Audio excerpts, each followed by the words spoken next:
안녕하세요. DJ 라니입니다. 오늘의 사연 시작해 보겠습니다. 어릴 적 부모를 잃고 세상에 홀로 던져진다는 건 그 자체로도 충분히 가혹한 운명입니다. 하지만 사람은 알 수 없는 방향으로 흐르다 보면 때론 그보다 더 말도 안 되는 우연과 놀라운 일들을 마주하게 되기도 하죠. 인생엔 때로 드라마보다 더 드라마 같은 일들이 정말 생기더라고요. 오늘 저는 그런 제 이야기를 해보려 해요. 지금부터 시작해 볼게요. 어릴 때부터 제 삶엔 늘 질문이 하나 따라다녔어요. 도대체 나는 왜 여기에 있는 걸까? 저는 7살 때 고아원에 맡겨졌어요. 아빠에 대한 희미한 기억은 남아있는데 이상하게도 엄마에 대한 기억은 전혀 없어요. 사진 한 장도 없고 목소리나 냄새 아무것도요. 그 나이면 뭔가 기억을 하지 않겠냐는 말을 많이 들었지만 정말 이상하게도 그 시절 기억은 마치 누가 일부러 가위로 잘라낸 것처럼 전혀 떠오르지 않았어요. 그날 어떤 옷을 입고 있었는지, 누가 저를 데리고 왔는지, 어떤 말이 오갔는지 전부 흐릿했어요. 그냥 텅 비어버린 빈칸처럼요. 그런데도 그 모든 기억 속에서 단 하나만은 유독 선명하게 남아있어요. 나무 냄새, 그리고 손끝에 닿던 대패질의 감각. 아빠와 함께 무언가를 만들던 시간들 말이에요. 제 기억엔 아마 아빠가 목공소 같은 걸 운영하셨던 것 같아요. 시끄러운 기계 소리와 톱밥 냄새, 그리고 언제나 그 옆엔 제가 있었어요. 아빠는 늘 말씀하셨죠. 칼은 언제나 조심히 써야 돼. 대신 잘 다듬기만 하면 어떤 모양도 만들 수 있단다. 전 고사리 같은 손으로라도 아빠를 도와야 한다고 생각했어요. 나무 조각을 들고 사포질을 하면 손끝이 아파올 때도 있었지만 그 시간만큼은 근심 없고 세상에 둘만 남은 것처럼 따뜻했어요. 아빠는 제가 그렇게 나무를 만지는 모습을 볼 때마다 흐뭇해하셨죠. 우리 딸한텐 목수의 피가 흐른다니까. 손이 야무져서 아주 뭐든 만들겠다. 그 기억 하나만으로도 저는 버틸 수 있었던 것 같아요. 고아원이라는 낯설고 외로운 곳에서 어릴 적 행복했던 단 하나의 기억이 저를 버티게 해줬어요. 고아원에서의 어린 시절, 저는 늘 조용한 아이였어요. 목소리 크고 성질 센 애들이 이기는 그곳에서 저는 언제나 열애였죠. 간식 한 봉지를 얻으려고 아이들이 서로 머리채를 잡고 싸우는 풍경이 흔했고 지우개 하나를 몇 년씩 쓰는 것도 당연했어요. 나중엔 너무 조금해져서 지문이 다 다를 정도였죠. 저는 그 안에서 최대한 조용히 눈에 띄지 않게 지내려고 했어요. 존재를 드러내면 누군가에게 괜히 찍힐 수도 있고 혼날 수도 있었거든요.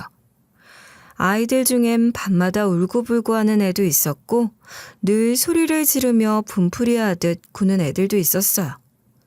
그러나 중에도 저는 그저 한켠에 쭈그려 앉아 조용히 있던 말없는 아이였어요.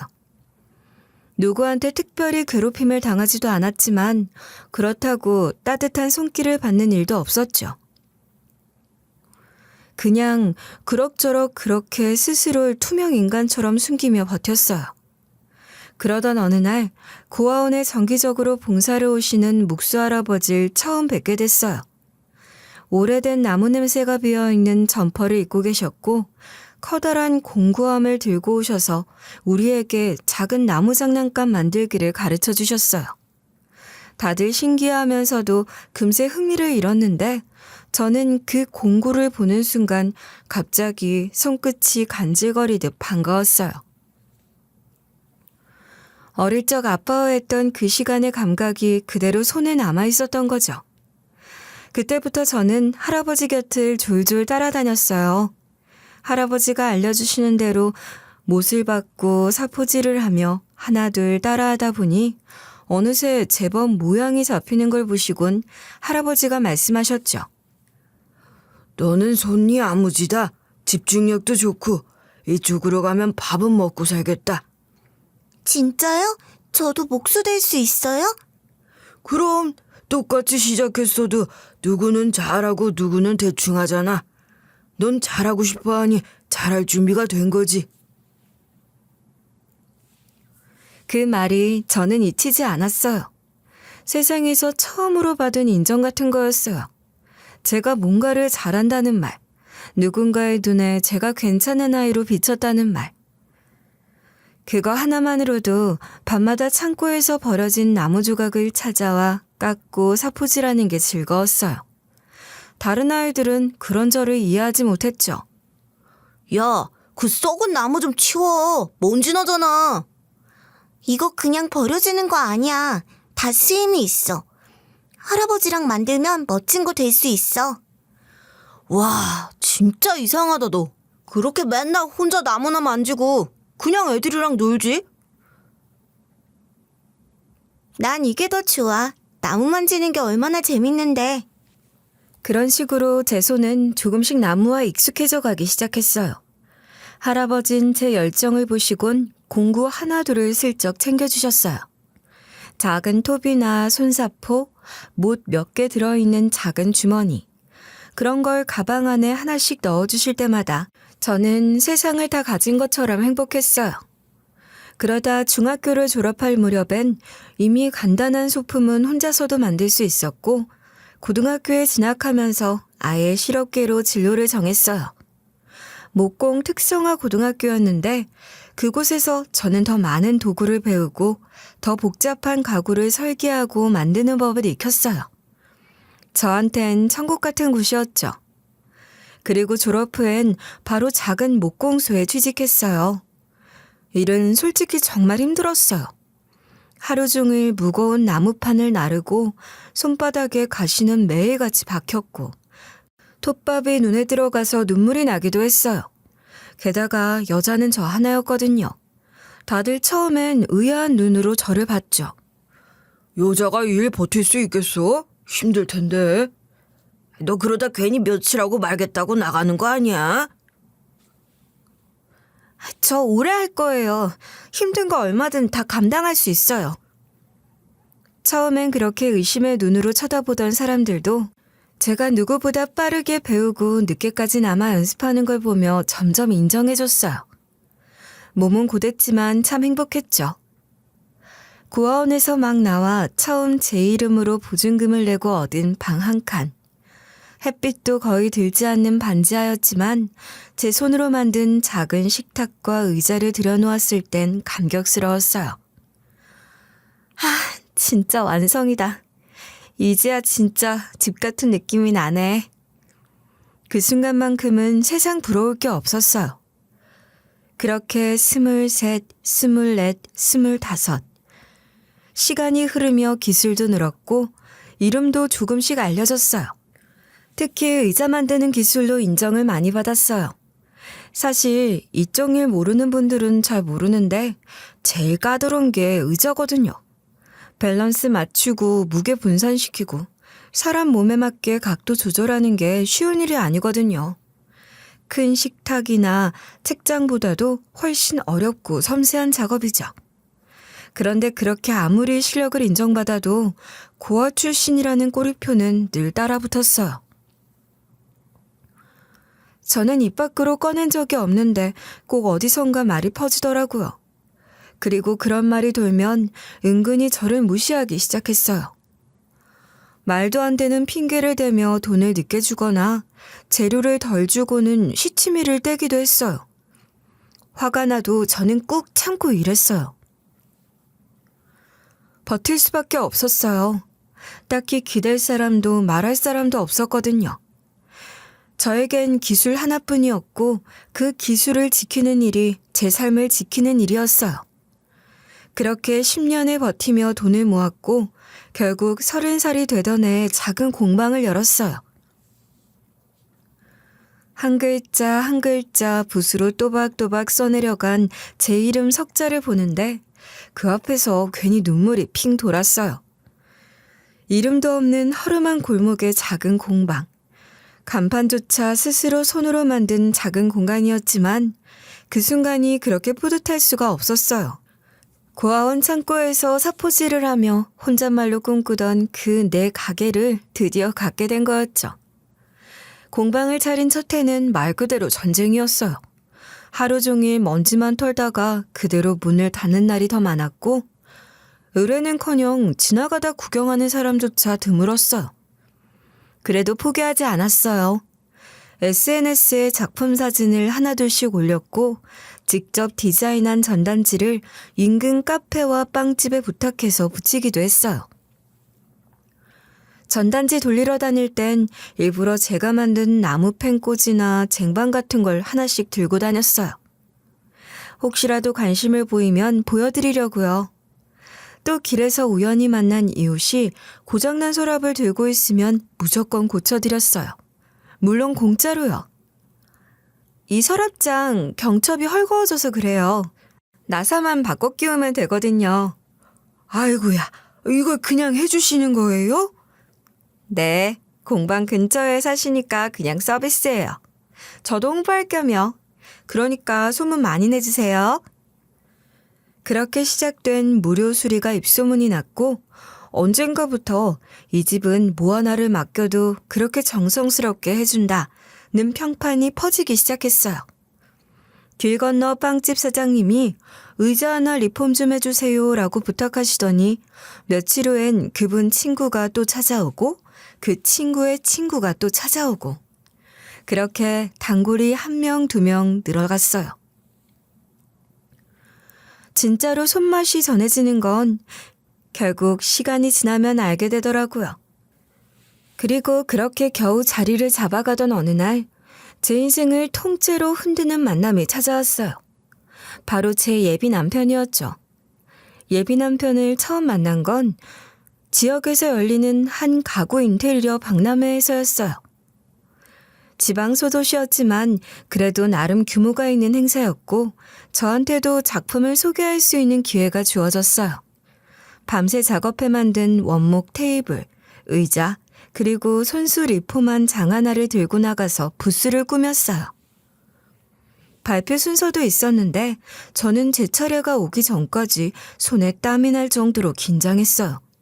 발표가 끝났을 땐 숨을 고르느라 땀을 닦고 있었는데 제 바로 다음 발표자가 마이크를 잡았어요. 한눈에 봐도 깔끔하게 차려입은 예비 남편은 옷도 말투도 자신감이 넘쳤어요.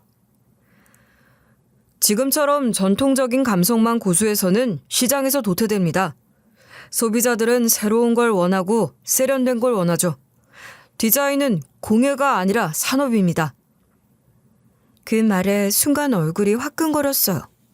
방금 전 제 발표에서 전통 방식의 따뜻함과 손맛을 강조했던 터라 그 말이 마치 저를 겨냥한 듯 들렸거든요.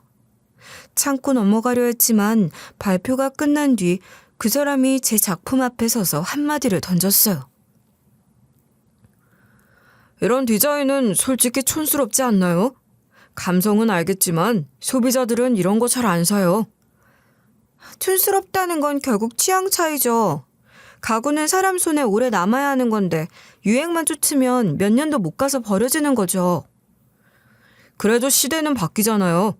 너무 옛날 방식만 고집하면 결국 자기 만족밖에 안 되는 거 아닌가요? 대량 생산으로 만들어진 똑같은 의자 100개보다 제 손으로 만든 투박한 하나가 누군가한텐 더 소중할 수 있어요. 그렇게 저희는 행사 내내 부딪혔어요. 서로를 구식과 속물이라고 불렀고 대화가 아니라 신경전이었죠. 예비 남편은 저를 향해 시장성 없는 고집쟁이라고 했고 저는 그에게 돈밖에 모르는 장사꾼이라고 했어요. 같은 분야에 있지만 완전히 다른 길을 걷는 사람처럼 보였어요. 누가 봐도 앙숙이었죠. 그런데 행사 막바지에 심사위원 중 한 명이 두 사람의 상반된 스타일을 잘 살려보자는 제안으로 협업 프로젝트를 권했어요. 마지못해 시작된 프로젝트였지만 저희는 어쩔 수 없이 자주 마주쳐야 했고 회의 때마다 설전이 오갔어요. 이 도면은 너무 비효율적이에요. 부품 공정이 많아져서 단가가 올라가요. 하지만 그게 이 디자인의 포인트예요. 각도 하나, 선 하나에도 감정이 담겨 있죠. 가구는 제품이에요. 감정으론 소비자 지갑을 못 열어요. 그 지갑을 열게 하는 게 감성이에요. 그걸 모르시네. 그렇게 도면 위에 서로 다른 색 펜으로 낙서를 해가며 말다툼을 하다가도 막상 작업장에 들어가면 또 묘하게 손발이 맞았어요. 제가 거칠게 깎아낸 나무를 그가 세련되게 다듬었고 그가 놓친 디테일을 제가 채워 넣었어요. 그러다 보니 어느새 대화가 바뀌기 시작했어요.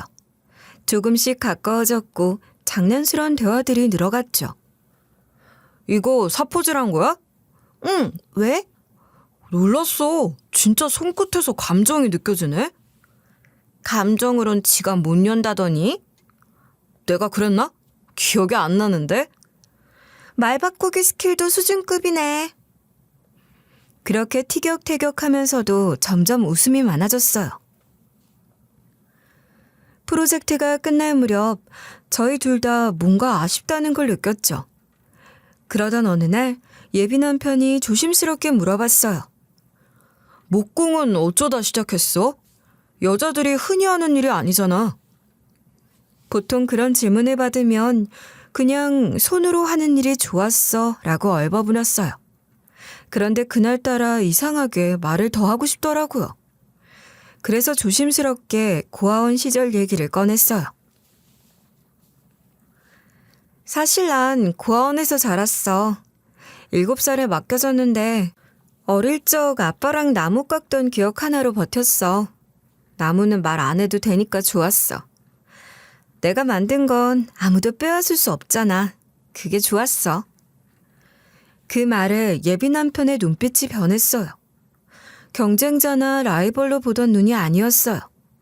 그냥 사람 대 사람으로서 바라보는 이해하려는 눈빛이었어요. 아무 말 없이 제 말을 들어주던 그 순간 처음으로 마음을 열고 싶다는 생각이 들었어요. 그날 이후 저희 사이엔 묘한 공기가 흐르기 시작했던 것 같아요. 여전히 의견 다툼은 있었지만 싸움 후에 따로 연락이 오고 회의 끝나면 같이 밥을 먹고 작업이 늦게 끝나면 함께 컵라면을 먹는 그런 관계가 되었죠. 이런 건 진짜 좀 고치자. 손잡이 너무 흔해. 그거 이번 달 트렌드인데? 내가 보기엔 한철 장사 같은데. 그러니까 우리가 팀이 되는 거지. 난 대세를 보고 우리 김목수께선 본질을 잡고. 그렇게 연애를 시작할 무렵 처음엔 사실 좀 겁이 났어요. 예비 남편은 똑똑하고 세련된 사람이었고 딱 봐도 배경도 있어 보였어요. 반면 저는 가진 것도 보여줄 것도 없는 사람이었잖아요. 그런데 그 사람은 그걸 전혀 개의치 않았어요. 제 공방에서 먼지 묻은 앞치마를 두르고 같이 못질을 하면서 허리를 숙여 사포질을 하면서 함께 웃으면서 우리는 서로를 천천히 알아갔어요. 그렇게 제 삶에 처음으로 사랑이라고 부를 수 있는 감정이 들어왔어요. 그리고 그 감정은 어느새 제 삶의 중심이 되어갔습니다. 그렇게 1년이 좀 넘게 연애를 이어가던 어느 날 이상할 만큼 몸이 무겁게 느껴졌어요. 처음엔 그냥 피곤한가 보다 싶었는데 며칠째 이유 없이 속이 메스껍고 손끝에 힘이 빠지고 머리도 맑지 않아서 아무래도 이상하다 싶었어요.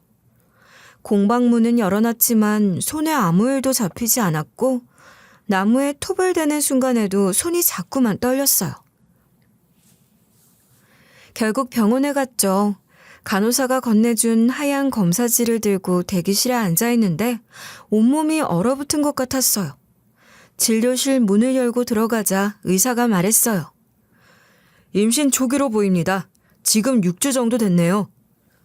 그 순간 모든 게 멈춘 것 같았어요. 숨이 턱 막히고 심장이 뛰는 소리조차 들리지 않았어요. 기쁨보다 두려움이 먼저 몰려왔어요.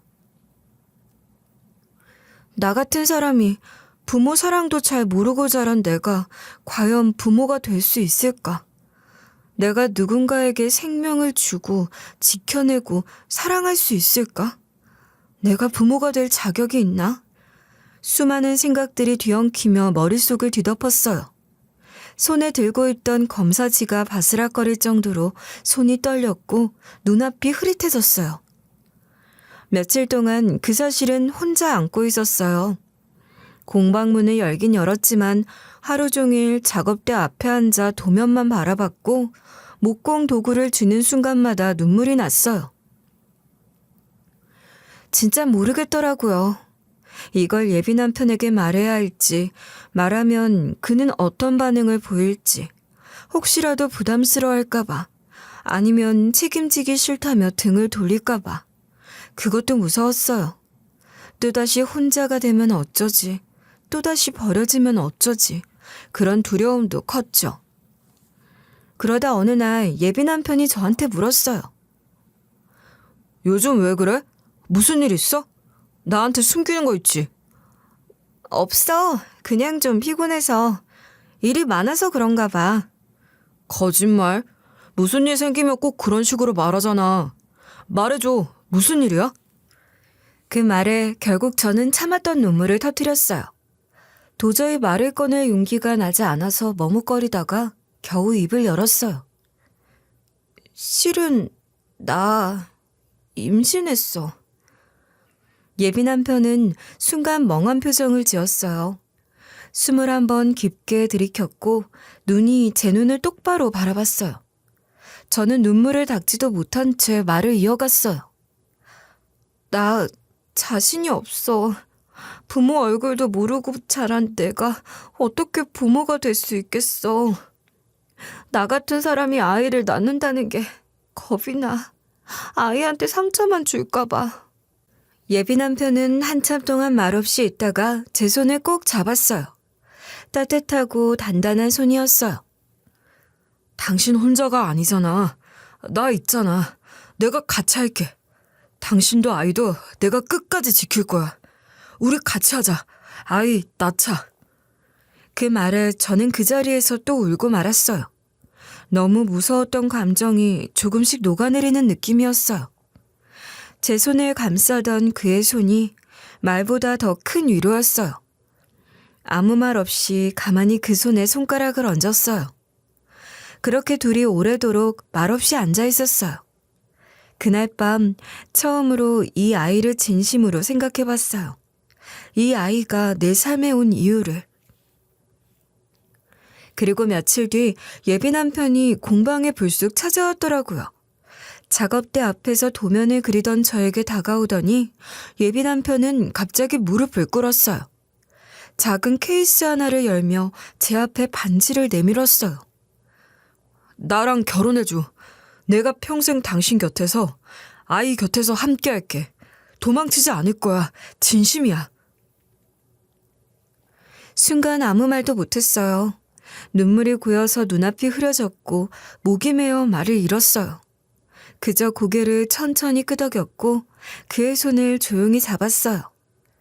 그날 우린 말없이 서로를 꼭 안았어요. 서로를 끝까지 책임지겠다는 약속. 말로 하기보다 손으로 나눈 약속이었죠. 그러나 그렇게 따뜻한 시간이 오래가진 않았어요. 며칠 뒤 공방에 들른 단골 손님이 툭 던진 한마디에 또 다른 충격이 시작됐어요.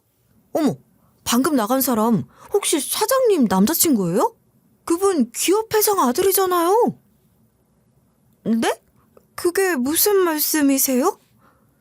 순간 귀를 의심했어요. 회장 아들이라니. 저는 당황해서 아니라고, 잘못 보신 거라고 웃으며 넘겼지만 머릿속은 복잡해졌어요. 저 사람이, 내가 아는 그 사람이 설마 그렇게 큰 기업의 아들이라고? 믿기지가 않았어요. 결국 그날 밤 저는 참지 못하고 예비 남편에게 직접 물었어요. 당신 혹시 나한테 뭔가 숨기는 거 있어? 무슨 말이야? 땡땡 기업. 당신 거기 회장 아들이야? 예비 남편은 잠시 눈을 피하다가 고개를 천천히 끄덕였어요. 맞아. 회장이 우리 엄마야. 진작에 말하지 못해서 미안해. 왜 이제 와서 말해? 결혼하자고까지 했으면서 그동안은 왜 숨겼어? 미안해. 처음부터 말하면 당신이 부담스러워할까봐 했어. 내가 가진 배경 때문에 당신 마음을 확인 못할까봐 겁났던 것 같아. 그 말을 듣는 순간 머리가 띵했어요. 말이 거칠게 나왔어요. 그래도 그렇지. 우리가 이제 결혼까지 약속한 사이인데 그런 걸 숨겼다고? 대체 언제 말할 생각이었는데? 아니면 혹시 내가 당신 돈 때문에 만날까봐 그걸 걱정이라도 한 거야? 예비 남편은 제 손을 붙잡으며 고개를 저었어요. 아니야. 그런 생각은 단 한 번도 안 했어. 진짜야. 오히려 당신이 내 집안 때문에 날 거부할까봐 무서웠던 거지. 당신이 부담스러워할까봐. 그래서 날 떠날까봐. 그게 무서웠어. 나만 바보 됐네? 정말 어이가 없다. 그날 저희는 처음으로 크게 다퉜어요. 싸움이라고 해도 말보다 침묵이 더 길었던 싸움이었어요. 예비 남편은 미안하다며 진심으로 사과했지만 제 마음은 쉽게 정리되지 않았어요. 그동안 그가 보여줬던 따뜻함과 진심은 분명했지만 그 모든 시간 속에 숨겨진 진실이 있다는 사실이 저를 복잡하게 만들었어요. 한편으론 저 같은 고아 출신이 그런 집안의 며느리가 될 수 있을까? 그 집에선 저를 받아줄까? 혹시라도 나중에 그의 가족이 저를 문제 삼게 되면 그는 과연 제 편에 서줄까? 아니면 그때도 결국 또 혼자가 될까? 그런 두려움이 다시 고개를 들었어요. 하지만 한 가지는 분명했어요. 그 모든 대화 속에서도 그는 끝까지 제 손을 놓지 않았어요. 말이 다 끝난 뒤에도, 싸움이 지나간 뒤에도 그는 말없이 제 손을 꼭 잡고 있었어요. 그 눈빛이 진심이라는 건 그 순간에도 확실히 느껴졌어요. 내가 잘할게. 나도 당신을 잃을까 두려웠고 당신도 그랬던 거잖아. 이제 우리 서로 믿자. 그러자, 응? 저는 그렇게 예비 남편의 말과 마음을 믿어보기로 했어요. 그런데 저희가 화해한 뒤 예상치 못한 일이 일어났어요. 어느 날 공방문을 열고 철컥 셔터를 올리고 들어가려는데 발치에 낯선 종이 하나가 떨어져 있었죠. 쭈그려 앉아 집어든 순간 손끝이 살짝 떨렸어요. 흰 종이에 붉은 글씨로 적힌 문장은 단 하나였어요. 네가 감히 그 집 며느리 자리를 노려? 그 문장을 읽는 순간 차가운 한기가 훅 끼쳤어요. 처음엔 누가 장난하나 싶었지만 글씨체는 삐뚤빼뚤한 데다 사방으로 잉크가 번져 있었고 종이 구석엔 먼지와 흙이 잔뜩 묻어 있었어요. 그냥 누군가 흘렸다고 보기엔 너무 뚜렷하게 저를 향한 경고였어요. 그날 하루 종일 그 쪽지 생각이 머릿속을 떠나지 않았어요. 도대체 누가 이런 걸 보낸 건지, 대체 왜, 아무리 생각해도 떠오르는 얼굴이 없었죠. 그런데 또 며칠 뒤에는 공방 작업대 한쪽에 뭔가 이상한 게 박혀 있었어요. 가까이 다가가 보니 날이 예리한 조각용 송곳이었어요. 공방에 원래 있던 도구가 아닌 낯선 거였죠. 손잡이엔 익숙하지 않은 빨간 실이 묶여 있었고 도구 끝이 목재 사이에 깊이 박혀 있었어요. 그걸 보는 순간 진짜로 다리에 힘이 풀려서 공방 앞 의자에 한참을 멍하니 앉아 있었어요. 손이 떨려서 물도 제대로 못 마셨고요. 이건 그냥 우연 아니야. 누가 일부러 그러는 거야. 예비 남편은 그 말에 표정이 단단히 굳었어요. 뭐? 쪽지에 공방 안에 송곳까지? 그게 우연일 리가 없잖아. 혹시 CCTV는? 우리 공방은 오래돼서 CCTV도 없잖아. 작은 골목이라 사람도 잘 안 다니고. 안 되겠다. 지금부터 내가 매일 데려다 줄게. 문 닫을 때까지 같이 있을 거야. 혹시라도 또 이상한 거 생기면 바로 말해줘. 알았지? 근데 나보다도 당신한테 해코지 하려는 거면 어쩌지? 당신 집안에 대해 알고 이런 짓 하는 건 아닐까? 그럴수록 더 지켜야지. 걱정 마. 내가 지켜줄게. 그렇게 예비 남편은 며칠간 공방 문 열릴 때부터 문 닫힐 때까지 제 옆에 있어줬어요. 하지만 그 이상한 기운은 점점 짙어졌어요. 예고 없이 취소된 거래처 발주도 이상했어요. 몇 달째 납품해 오던 거래처였고 견적 조율도 끝난 상태였거든요. 그런데 갑자기 연락이 없길래 전화를 했더니 담당자는 목소리를 낮추며 이렇게 말했어요. 그게 저도 자세한 내용은 모르는데요. 위에서 이번 건 그냥 접으라고 지시가 내려왔어요. 갑자기요? 뭐 문제가 있었나요? 아니요, 그런 건 아닌데 솔직히 저도 곤란해요. 저희 쪽에서 뭔가 말씀드릴 수 있는 입장은 아니라서 죄송합니다. 그 말을 듣는데 등골이 서늘했어요. 발주가 취소된 것도 황당했지만 더 무서웠던 건 그 담당자의 눈치였어요. 마치 어디선가 감시받고 있는 것처럼 말을 아끼고 조심스럽게 구는 게 느껴졌거든요. 그 무렵부터 고객들 사이에서도 이상한 분위기가 퍼지기 시작했어요. 공방에 오던 단골들조차 예전처럼 웃으며 인사하던 얼굴이 아니었고 뭔가 찜찜한 표정으로 가게를 둘러보다가 그냥 돌아가는 경우가 많았어요. 저기 너무 기분 나빠하지 마세요. 그냥 요즘 동네 커뮤니티에 이런 글이 올라왔길래 사장님이 어떤 회장 아들이랑 사귄다, 뭐 돈 보고 만난 거다 그런 말들. 믿지는 않는데 그냥 너무 노골적으로 얘기들이 돌아서요. 순간 심장이 쿵 내려앉았어요. 아니, 누가 그런 말을 퍼뜨리고 다니는 거지? 저는 그런 말도 안 되는 오해를 어떻게 설명해야 할지도 모르겠더라고요. 아니에요. 저 그런 사람 아니에요. 그럼요. 저는 알죠. 근데 참, 누가 그런 말들을 퍼뜨리는 건지 요즘 누가 진짜인지 가짜인지 구분도 못 하잖아요. 다 질투해서 나오는 말들이겠죠. 신경 쓰지 마세요. 그 손님은 조심스럽게 위로를 해줬지만 마음속에선 이미 불안이 폭풍처럼 몰아치고 있었어요. 이게 단순한 헛소문이 아니라 누군가 의도적으로 퍼뜨리고 있는 이야기란 생각이 강하게 들었거든요. 예비 남편도 그걸 느끼고 있었는지 저보다 더 분노한 얼굴로 말했어요. 이거 누가 뒤에서 일부러 이러고 있어. 흔한 질투가 아니야. 이건 노골적인 압박이야. 우리들을 갈라놓으려고 일부러 이런 식으로 뒤흔드는 거야. 누가 그러는 걸까? 대체 왜? 매일 밤이 무서웠고 창밖에 인기척만 나도 벌떡 일어나 커튼을 들추고 불을 켰어요. 공방문을 잠글 때마다 손이 덜덜 떨렸고 누군가 뒤따라오는 것 같다는 환각마저 들 정도였어요. 벽에 걸어둔 달력이 하나둘 넘겨질 때마다 마음이 더 조여들었고 하루가 어떻게 지나갔는지도 모를 만큼 불안했어요.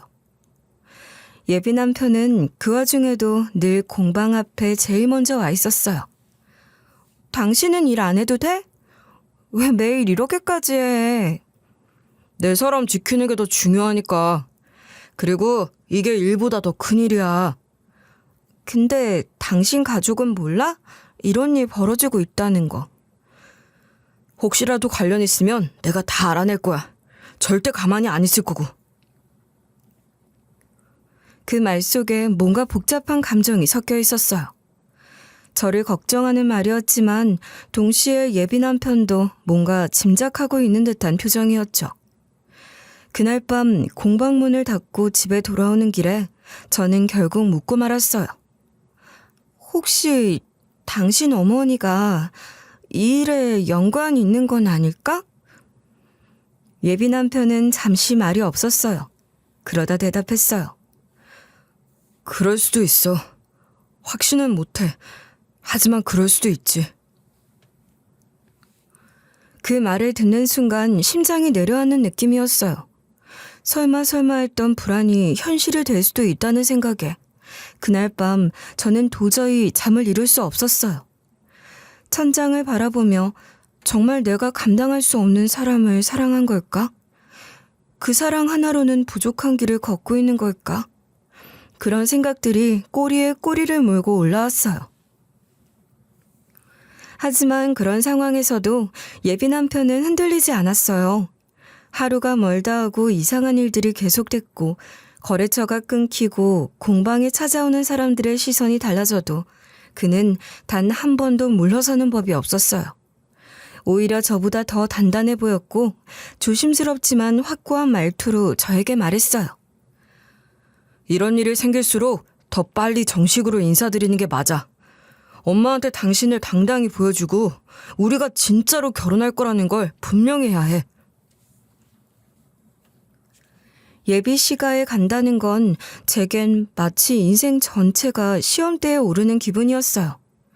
고아라는 이름표를 달고 살아온 제가 이름만 들어도 모두 아는 기업의 회장 앞에 선다는 것 자체가 부담스러웠고 솔직히 겁났어요. 예비 시가는 말 그대로 대궐 같은 집이었어요.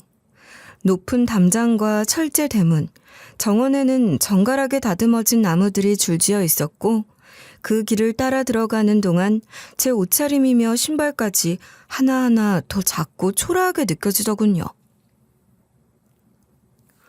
차에서 내리는 순간부터 뭔가 다른 공기였어요. 마치 너 같은 애는 이런 곳에 어울리지 않아 라고 말하는 것 같은 기운이 사방에서 밀려왔어요. 현관문이 열리고 예비 시모가 모습을 드러냈을 때 그 느낌은 더 확실해졌어요.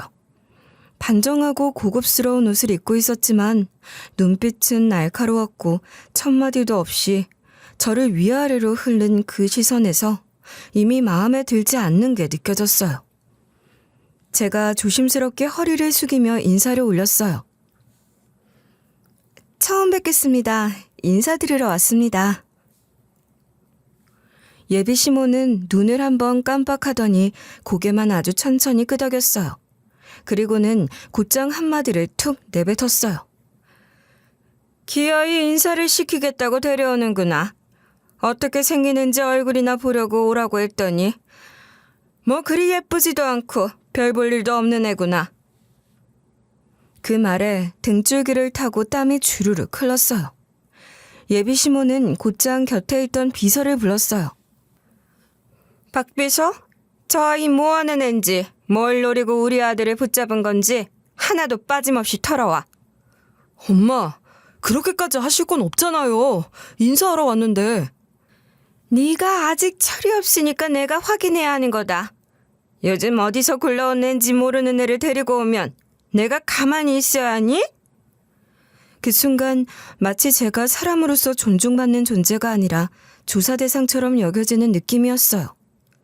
예비 남편이 그 자리에서 다시 항의했지만 예비 시모는 단호했고 그 자리는 얼음장처럼 차가워졌어요. 집으로 돌아오는 길, 차 안은 숨조차 제대로 못 쉴 정도로 무거웠어요. 저는 고개를 숙이고 한참을 말이 없었고 결국 입을 열었어요. 어머님, 내가 너무 싫으신가 봐. 내가 고아라서 가진 게 없어서. 그런 거 아니야. 엄마가 원래 좀 보수적이셔서 그래. 지금은 그런 반응이 나올 수 있어도 시간 지나면 바뀔 수 있어. 내가 끝까지 당신 편이잖아. 내가 설득할게. 정말이야. 근데 진짜 바뀔 수 있을까? 나 아까 그 자리에서 그냥 숨고 싶었어. 내가 지킬게. 당신이 작아질 이유 하나도 없어. 지금까지 당신이 얼마나 멋지게 살아왔는지 엄마도 결국엔 알게 될 거야. 우리 엄마도 자수성가해서 혼자 일어서신 분이야. 당신 분명 이해하실 거야. 예뻐하실 거고.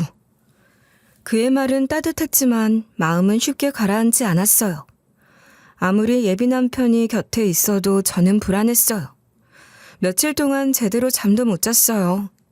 눈을 감으면 예비 시모의 차가운 시선이 떠오르고 별 볼 일도 없는 애라는 말이 귓가에 계속 맴돌았어요. 누군가가 제 삶 전체를 싸그리 짓밟는 것 같은 그 기분이 정말이지 두려웠어요. 공방문을 여는 것도 망설여질 만큼 심리적으로 무너졌던 것 같아요. 혹시라도 공방 앞에 또 이상한 쪽지가 떨어져 있진 않을까? 누군가 문 앞에서 지켜보고 있는 건 아닐까? 그런 의심과 불안이 계속 저를 따라다녔어요. 작은 나무 조각 하나에도 자꾸 눈물이 날 것 같았고 손에 쥔 사포의 거친 감촉이 마음까지 긁는 것 같았어요. 그렇게 며칠쯤 지났을까? 생각지도 못한 타이밍에 예비시가에서 연락이 왔어요. 겉으론 단순한 호출 같았지만 이상하게 가슴 한쪽이 불길하게 내려앉는 느낌이었어요. 전화기 너머 목소린 공손했지만 톤이 무거웠고 예비시모가 직접 요청하셨다는 말에 마음이 더 불안해졌어요. 불길한 예감은 집에 도착한 순간 더 짙어졌어요.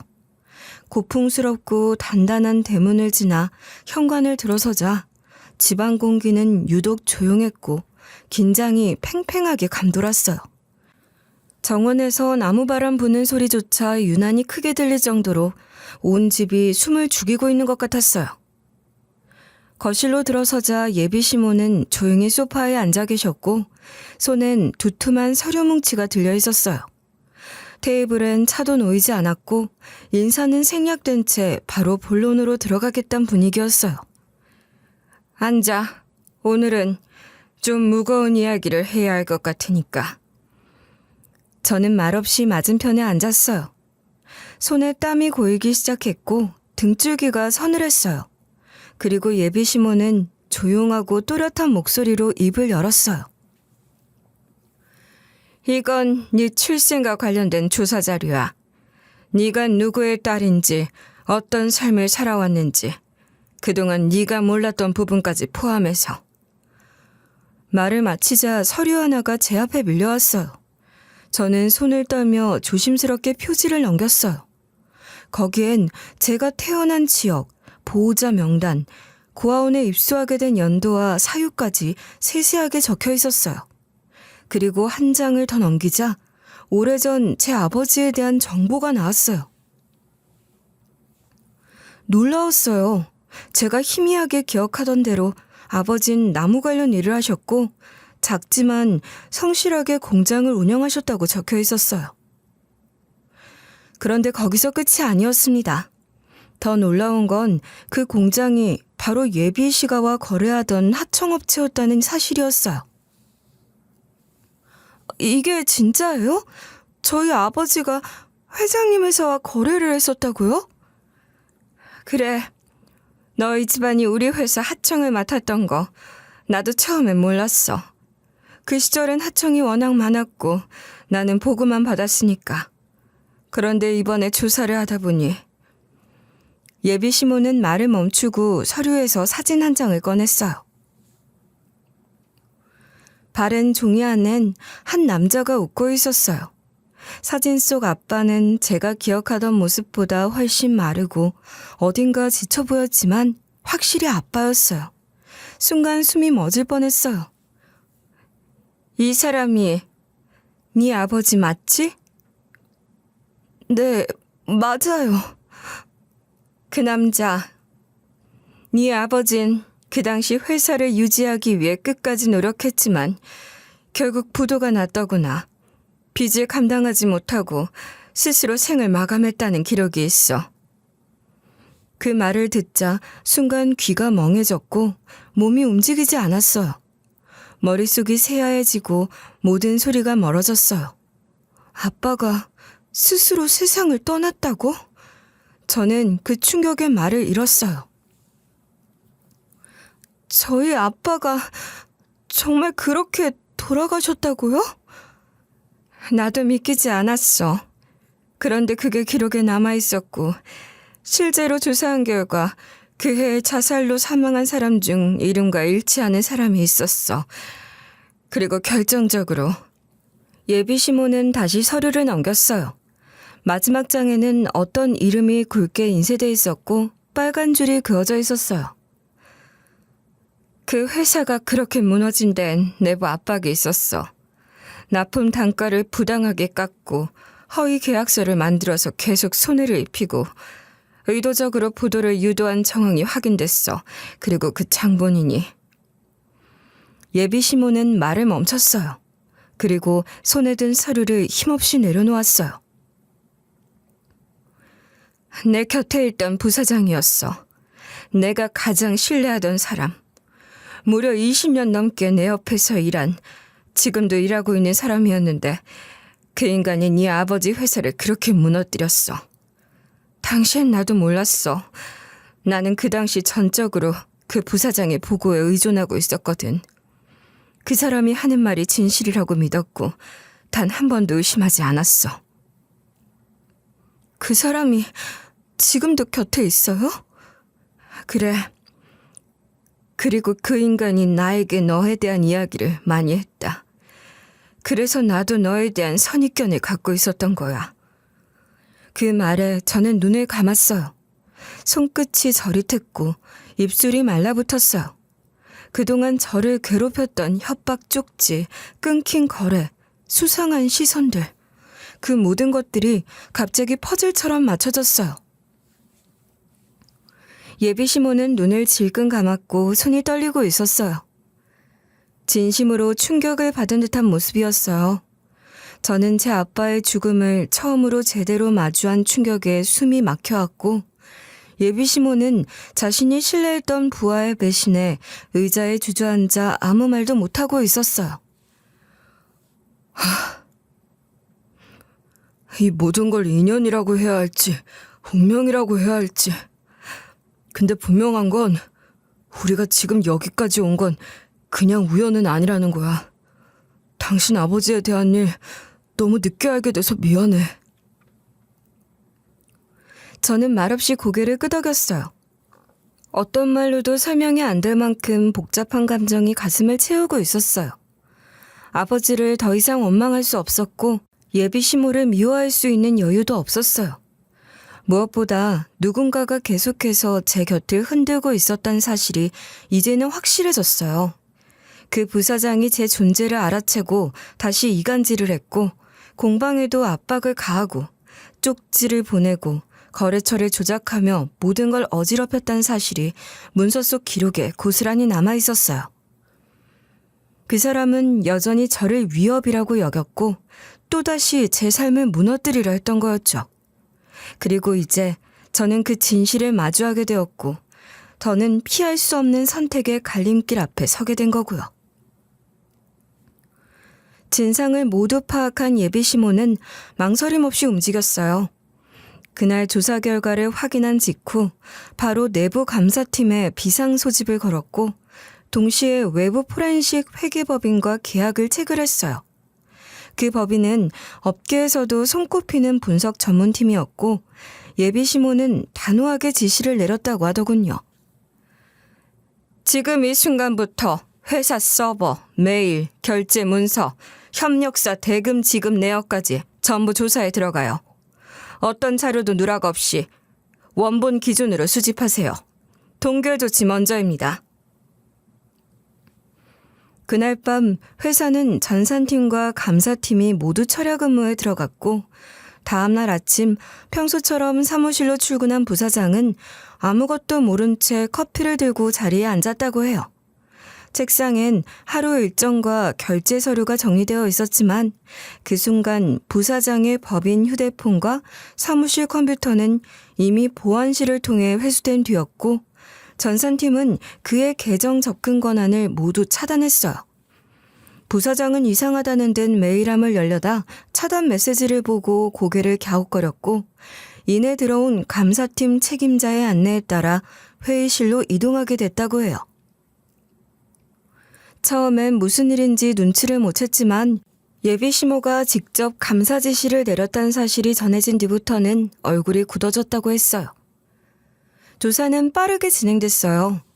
감사팀은 오래전 제 아버지 회사가 납품하던 라인을 중심으로 품질 불합격 판정서 발행 기록을 추적했고 유독 그 라인에서만 수상할 만큼 많은 불합격 보고서가 반복적으로 작성됐다는 사실을 찾아냈어요.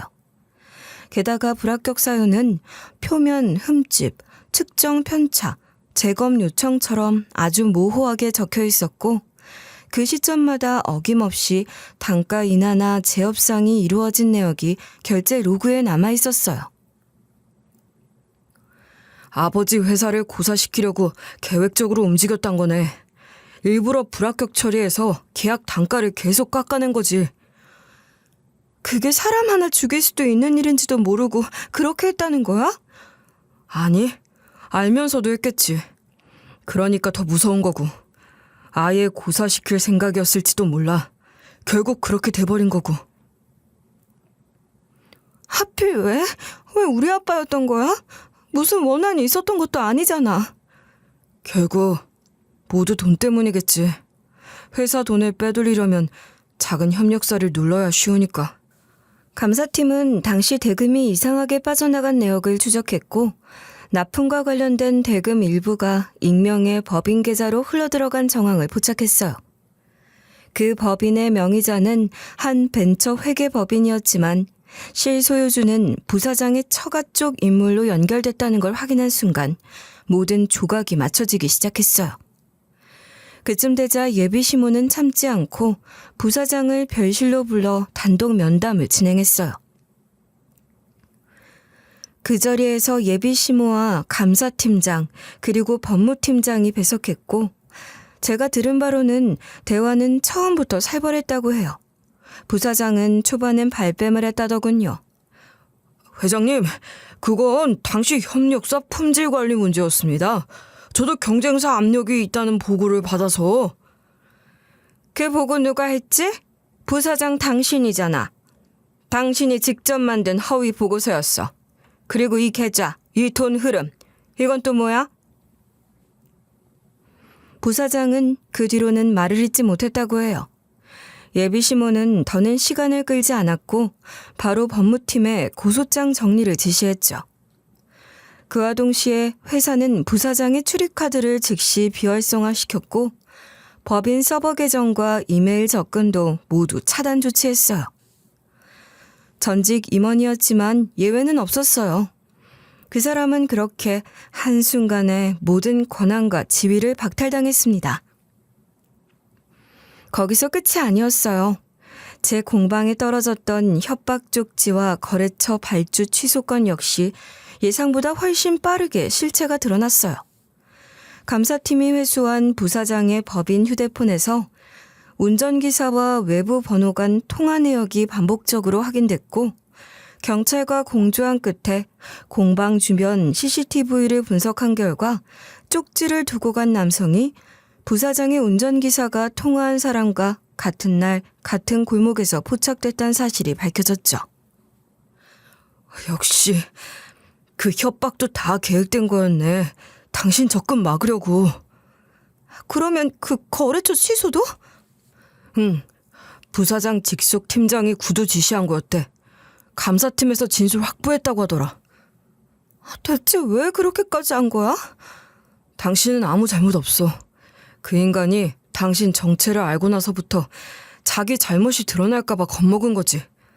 그렇게 압박하면 당신이 도망칠 줄 알았나 봐. 법무팀은 관련자들을 상대로 모두 진술서를 확보했고 경찰은 수사 착수 후 영장을 발부받아 부사장과 운전기사의 주거지, 사무실을 압수수색했어요. 현장에선 현금 다발과 함께 타이핑된 협박 문구 초안, 손글씨로 적힌 쪽지 샘플, 공방 근처 10시라고 적힌 메모까지 발견됐다고 했어요. 그걸 들었을 때 저는 말도 안 되는 허무함에 잠시 멍해졌어요. 제 손으로 일군 작은 공방을 누군간 그렇게 철저히 망가뜨리려고 했고 아무 잘못 없이 살아온 제 존재를 부정하려고 했다는 사실이 그냥 말문이 막혔죠. 이제 다 밝혀졌으니까 아무 걱정하지 마. 경찰도 정식 수사로 넘겼고 그 사람 인생도 끝났어. 엄마도 이번만큼은 아주 단호하시더라. 며칠 뒤 예비 시모에게서 연락이 왔어요. 직접 회사를 찾아와 달라는 부탁이었고 그 말 한마디에 심장이 덜컥 내려앉았어요. 또 무슨 이야기를 하려는 걸까? 더 이상 감당할 수 없을 만큼 많은 일이 지나갔는데 아직 끝이 아닌 걸까 싶어 속으로 깊게 숨을 들이쉬고 회사로 향했어요. 앉아요. 저는 조용히 의자에 앉았고 예비 시모도 천천히 돌아앉았어요. 표정은 단호하다기보다는 어딘가 지친 기색이 엿보였어요. 잠시 침묵이 흘렀고 결국 예비 시모가 먼저 입을 열었어요. 그때 나는 보고를 믿었고 검증을 게을리했어요. 그게 누군가의 삶을 무너뜨렸다는 걸 이제 알았네요. 저는 그 말을 듣고 고개를 숙였어요. 그 순간 어떤 말도 꺼낼 수가 없었어요. 가슴속에 쌓여있던 수많은 감정들이 뒤섞이면서 복잡한 감정이 올라왔거든요. 그리고 얼마 전 내가 했던 말들, 그 자리에서 무례하게 굴었던 것도 정말 미안해요. 아니에요. 이간질 때문이었으니까 이해해요. 그리고 말씀 낮추세요. 그래요. 아니, 그래. 그리고 당연히 이제 결혼 더 이상 반대하지 않아. 아니, 오히려 이제는 널 가족으로 받아들이고 싶구나. 그 말에 저는 더 이상 아무 말도 할 수 없었어요. 진심 어린 사과였고 그 속에는 후회도 반성도 함께 녹아 있었어요. 한때는 나를 조사하라던 사람이 이제는 진심으로 사과하고 가족이 되어달라고 말하고 있었던 거예요. 뭉클함에 눈물이 차올랐고 예비 시모는 절 조용히 감싸줬습니다. 그리고 며칠 뒤 부사장은 배임, 횡령, 업무방해 등 혐의로 체포됐고 구속 전 피의자 신문이 빠르게 진행, 검찰은 강제 수사를 위해 법원에 영장을 청구했어요. 동시에 회사는 발빠르게 움직였어요. 피해 협력사 현황을 상세하게 정리해 사내 게시망에 투명하게 공개했고 사장단은 전 직원 대상 공지문을 발표했어요. 예비시모는 개선한 전부를 직접 결제했어요. 앞으로는 이중 승인 체계로 모든 결제가 올라가야 해요. 전자결제 원본 위변조 방지 모듈도 추가하세요. 협력사 평가도 이제 독립적인 위원회에서 진행해야 하고. 간부들은 일제히 고개를 끄덕였고 회의는 평소보다 더 길고 더 무겁게 이어졌다고 했어요. 부사장이 사라지자 그 사람 주변에 얽혀있던 사적 카르텔도 금세 해체됐고 갑작스럽게 구조조정이 시작됐어요. 내부에선 정리가 시작됐다는 말이 돌았고 그동안 묵인되던 구석구석까지 빠르게 정리됐고요. 그와 동시에 제 공방도 조금씩 평온을 되찾기 시작했어요. 발주를 일방적으로 취소했던 두 거래처가 먼저 연락을 해왔고 부사장이 업무에 개입했던 정황이 확인되었다며 정식으로 사과하고 거래를 복구하고 싶다는 의사를 밝혀왔어요. 사장님, 정말 죄송합니다. 내부 사정이 복잡해서 제대로 말씀도 못 드렸는데 그때 그게 저희 뜻은 아니었어요. 이해합니다. 어쩔 수 없었겠죠. 괜찮습니다. 다시 시작하면 되는 거죠. 감사합니다. 저희도 다시 제대로 된 파트너로 돌아가고 싶어요. 그렇게 전화통화 하나, 방문 상담 하나씩 이어지며 공방 안은 조금씩 다시 활기를 찾기 시작했어요. 저는 억울함이 풀렸다는 생각보다 다시 제 일상으로 돌아갈 수 있다는 사실이 더 소중하게 느껴졌어요. 나무를 만지고 도면을 그리며 하루를 보내는 그 일상이요. 얼마 뒤 제 앞으론 한 통의 편지가 왔어요. 낯선 봉투 하나가 공방 우편함에 꽂혀 있더라고요. 처음엔 뭔가 하고 뜯어봤는데 안에 든 편지를 보는 순간 손끝이 얼어붙는 듯 했어요. 발신인은 유티 중인 부사장이었어요. 편지는 곧장 고백으로 이어졌어요. 제 아버지에 대한 과거일, 그 시절 계약과 단가 조작, 의도적인 부도 압박, 그리고 최근의 협박과 소문 조작까지 전부 자신이 꾸민 일이었다고 적혀 있었어요. 회유하려 했던 것도 절 떠밀려 나가게 하려 했던 것도 모두 고의였다는 사실을 자백하고 있었어요. 그리고 마지막 줄엔 이렇게 적혀 있었어요. 미안합니다. 늦었지만 용서를 구합니다. 저는 그 편지를 가만히 쥔 채 말없이 앉아 있었어요. 한참을 그렇게 있다가 편지를 접었다 폈다 하기를 반복했어요. 읽고 또 읽고 무의미하게 줄을 짚었다가 아무 말 없이 눈을 감기도 했어요. 놈이 죄를 고백했다고 해서 그게 위안이 되는 건 아니었어요. 그 사람이 보낸 이 한 장짜리 종이가 제 아버지의 죽음을 되돌릴 수 있는 것도 아니었고요. 하지만 어떤 일이 있었는지 알게 됐다는 것만으로도 조금은 후련해진 기분이 들었던 것 같아요. 저는 그 편지를 조용히 서랍 깊숙이 넣어뒀어요. 다시 꺼낼 일은 없을 거예요. 그 사람은 법의 심판을 받을 테고 저는 제 삶을 살아갈 테니까요. 이제는 뒤돌아보지 않을 거고요. 그리고 지금 저는 결혼 준비에 한창이에요. 배가 너무 불러오기 전에 서둘러 날짜를 잡았고 병원에서 권한 예정일을 고려해 결혼식 날짜를 앞당겼어요. 이 사연을 쓰고 있는 오늘로부터 딱 2주 뒤 저는 웨딩 드레스를 입고 예비 남편의 손을 잡게 돼요. 식장에선 울지 마. 다 안 운다니까. 내가 왜 울어. 당신 그날 울면 나도 운다. 그러면 사진 다 이상하게 나올 거 아니야. 그러니까 울지 마. 나까지 민망하게 하지 말고. 둘이 그런 얘기를 나누면서도 마음속 깊은 곳에선 묘하게 벅차오르는 감정이 있었어요.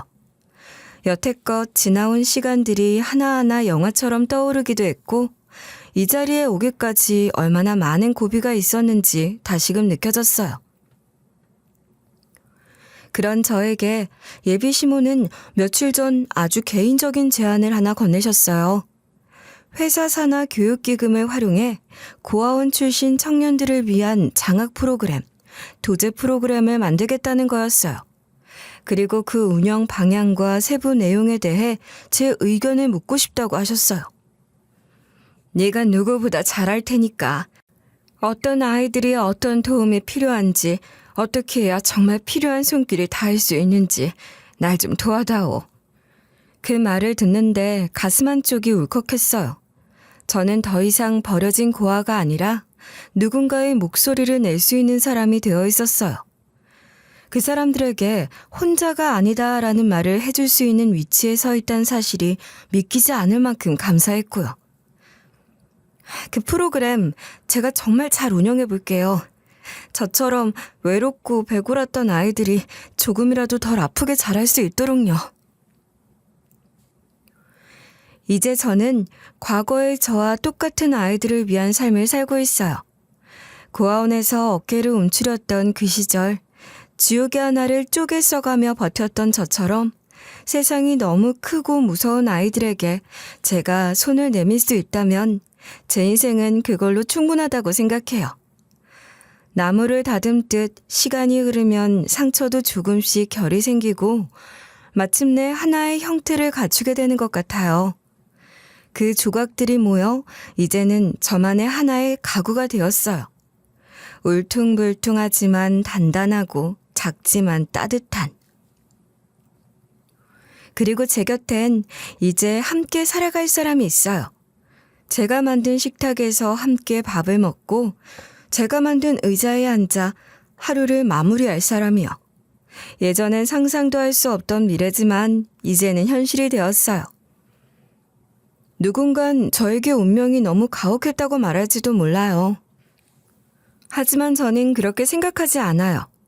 오히려 저는 이 모든 고통과 상처 덕분에 진짜 제 삶을 찾을 수 있었어요. 그리고 이제 저는 누군가의 인생을 바꿀 수 있는 사람이 되고 싶어요.